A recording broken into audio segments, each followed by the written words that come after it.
I start by preparing the paper for wet-on-wet blending, and with a soft brush I'm applying water to the entire surface of the paper, and I will let it absorb for a while. The first color I'm adding is the lightest skin tone. I'm just adding a few drops to the face and hands and let it absorb into the paper. It doesn't matter if it goes outside of the outlines. It is going to dry much lighter and it will help with the blending. I've decided to start with the skin because it is the easiest to guess. Then I'm adding some red into the clothes, where I know for sure that the fabric is traditionally in red color. No one remembers exactly what color the outfit must have been, but most likely it would have been dark brown. I'm going to paint it in different layers, working from light to dark. Here I'm applying the first layer of brown. It is a thin layer of light wash, and I'm going to build it up gradually. This is because watercolor is a transparent medium, which means that generally volume is achieved in layers. In this case, there are two main reasons for choosing this method. Number one, I'm working wet on wet, which means that if I apply a thick layer of dark paint, it is just going to spread across the surface of the paper and it will dry much lighter. I mean, it will dry lighter anyway, but because it will spread, it's going to dry much lighter and I will not achieve the dark shades which are necessary. So in order to achieve the dark shading, I need my paper to dry in between layers. And the other reason is that in order to achieve the highlights, I need the white of the paper to show through parts of the colors. I really have no idea what color the top is. I tried to research it, but couldn't find a similar design. I'm assuming it is a dark color, about as dark as the trousers. It is apparent from the photo that at least the inside is probably a lighter color, but as to what the color is, I have no idea. I don't want to paint it a simple flat color because that is going to be a bit boring.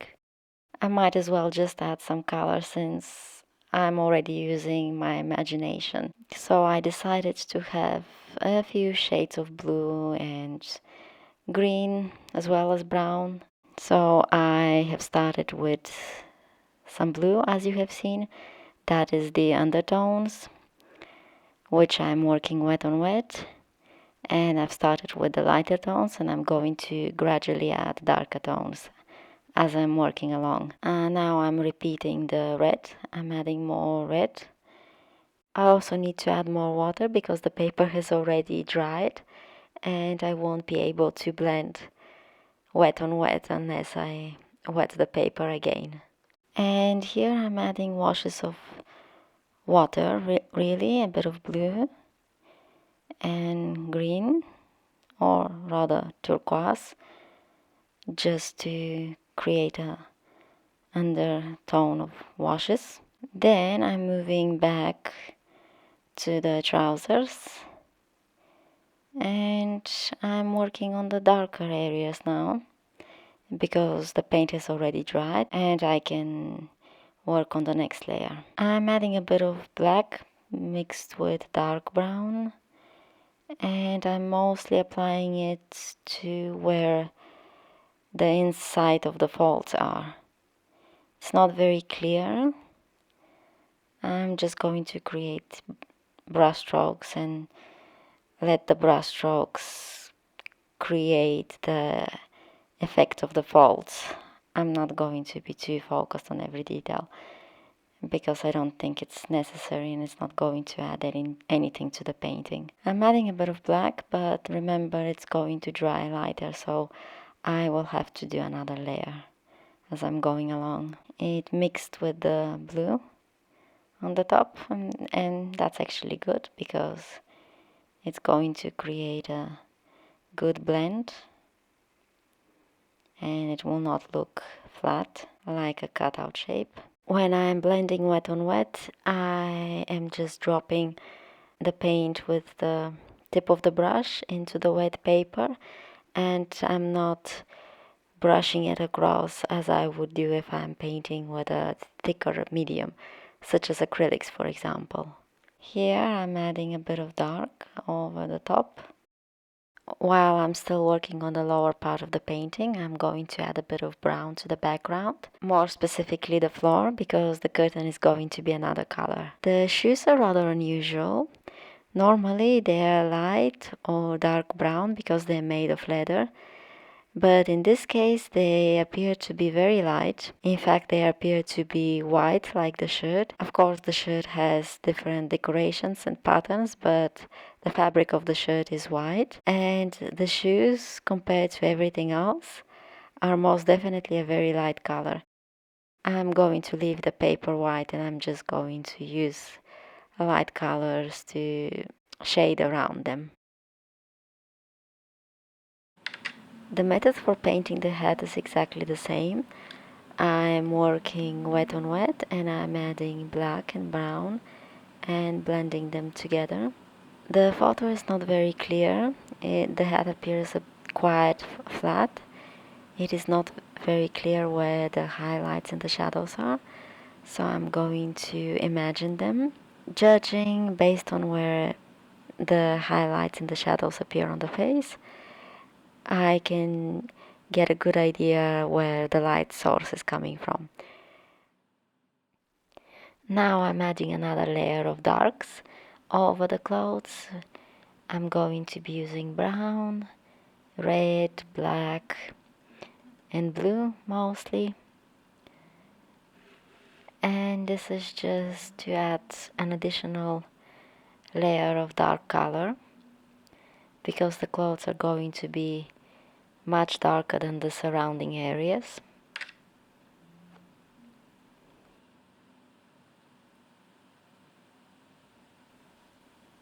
And to achieve darker tones, I'm using more paint and less water.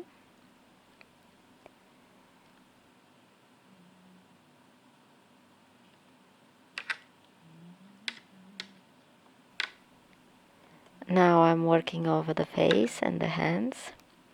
I'm adding more skin tones. I'm using drops of color where I need more shading.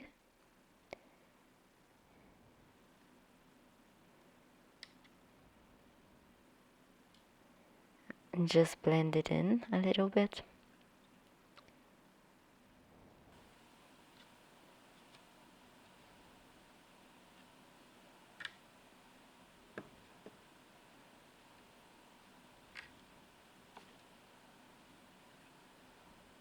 And blend in some more.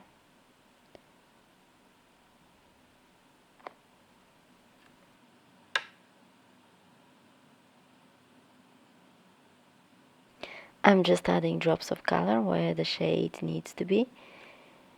And I'm going to let the white of the paper remain for the highlights of the face.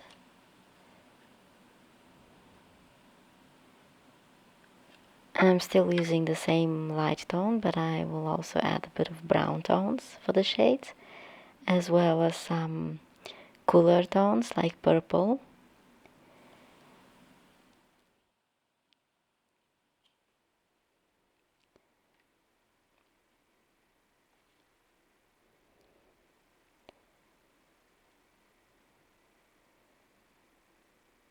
I'm adding a bit to the clothes here, while the face and the hands are drying. Otherwise, if I include the darker browns on the face now, they can go over the nose and the area where I want the white of the paper to remain, and then I won't be able to create the highlights.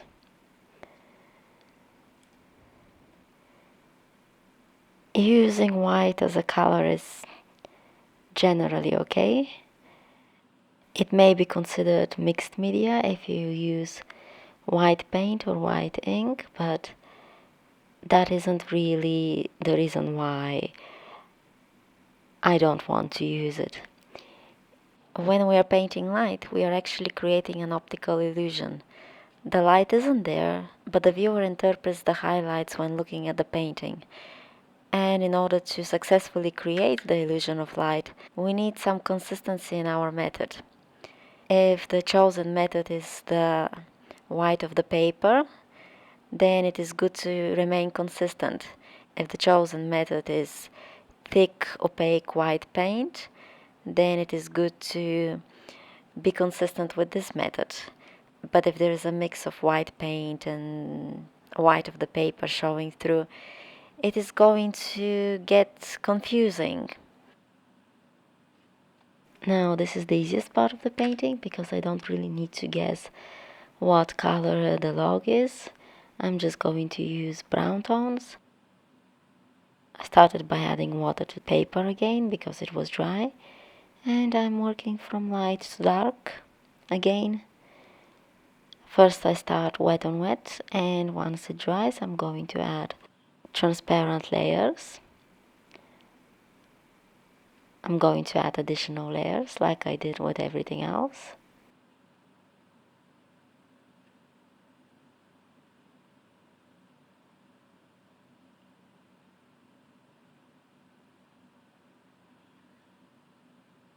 I'm just adding the colors and letting them blend.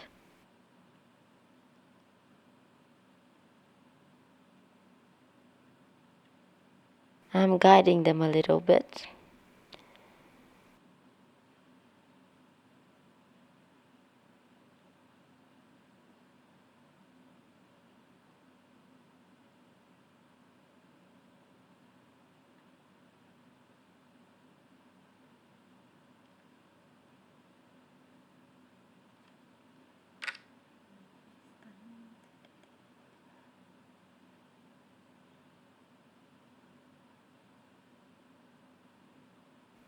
The shadows are going to have some cooler tones as well as brown, which is why I'm using purple.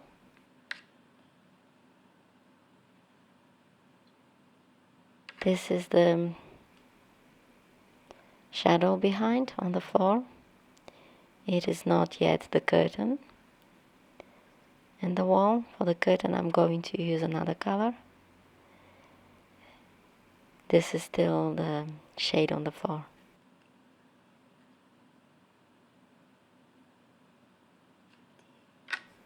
And here are some additional layers of brown.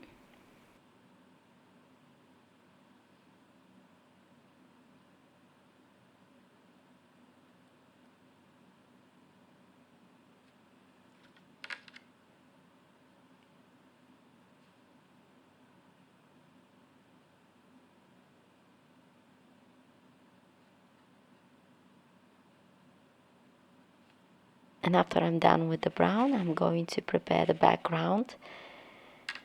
I'm going to prepare the paper for the background.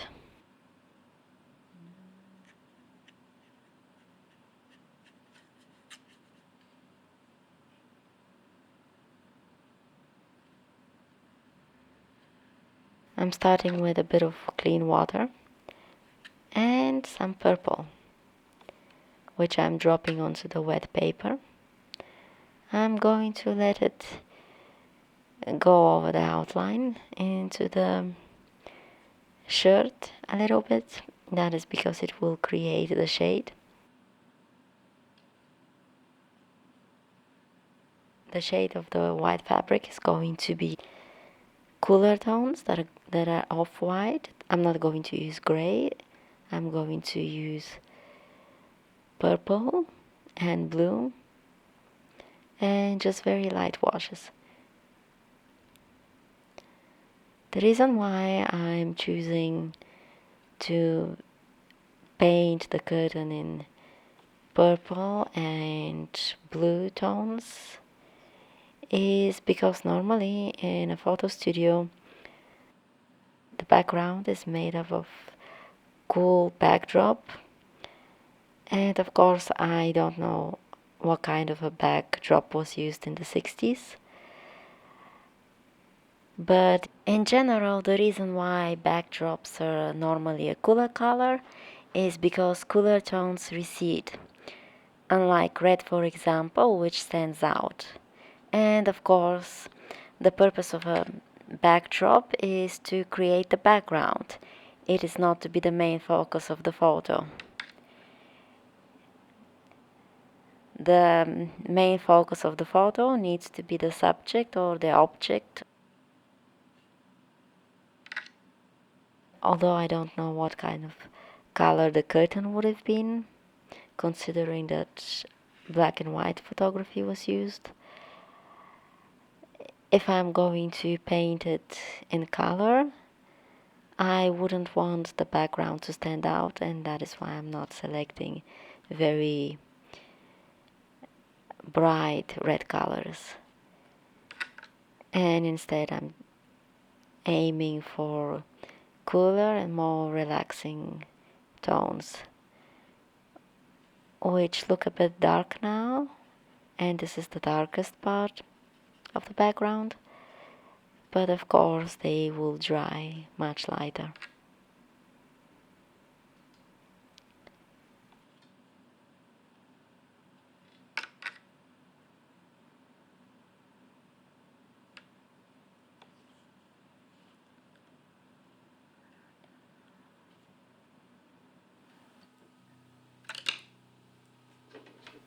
Also, because the shirt is a very light color and I want the arms to stand out, to be clearly visible from the background, that is why I need the background to be quite a bit darker than the shirt.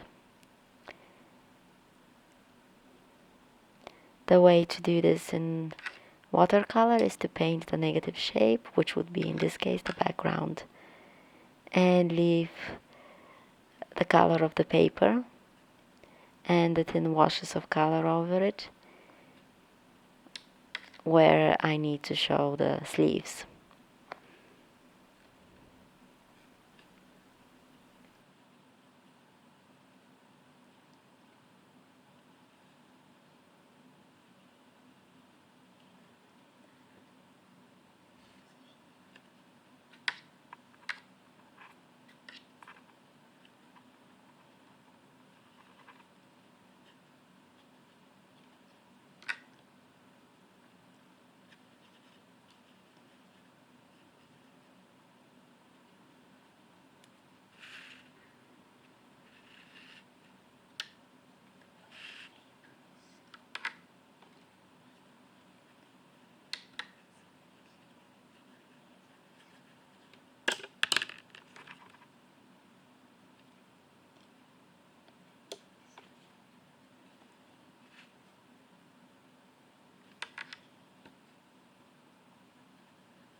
I'm adding the same colors to the top as well.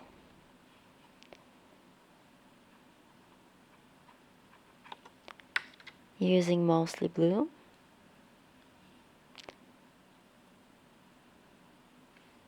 And also a bit to the lower part, closer to the floor.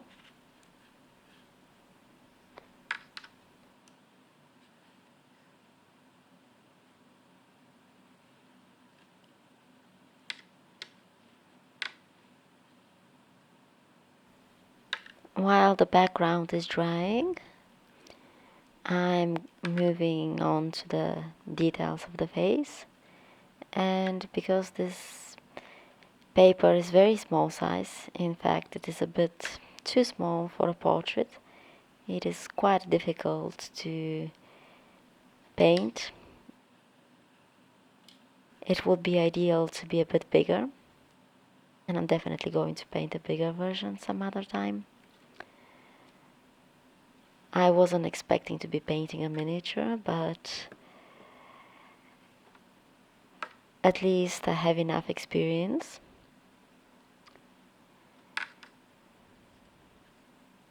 This is for the rose. and I'm going to lift some of it off because it was a bit too much, but I like the effect.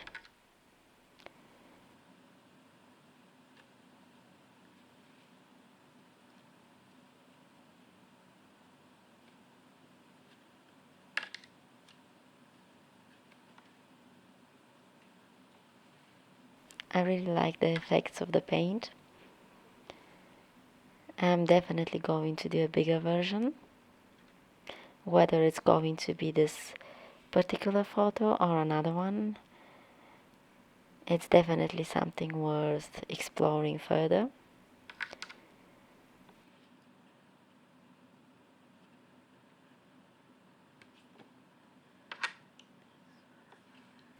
Normally one would use a soft brush for watercolor, but because this is so small, I'm using the thinnest brush which I have at the moment for the fine details of the face.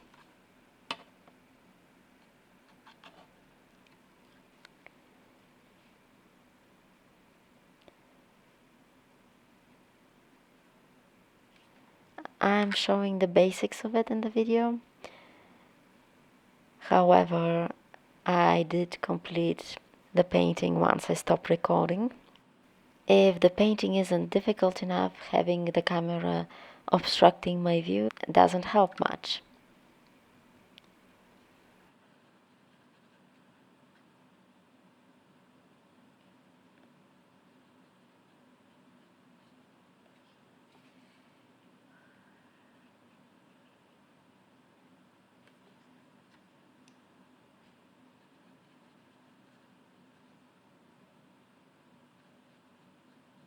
So after I stopped recording, I did some more work on the painting, and now I'm going to show you the end result.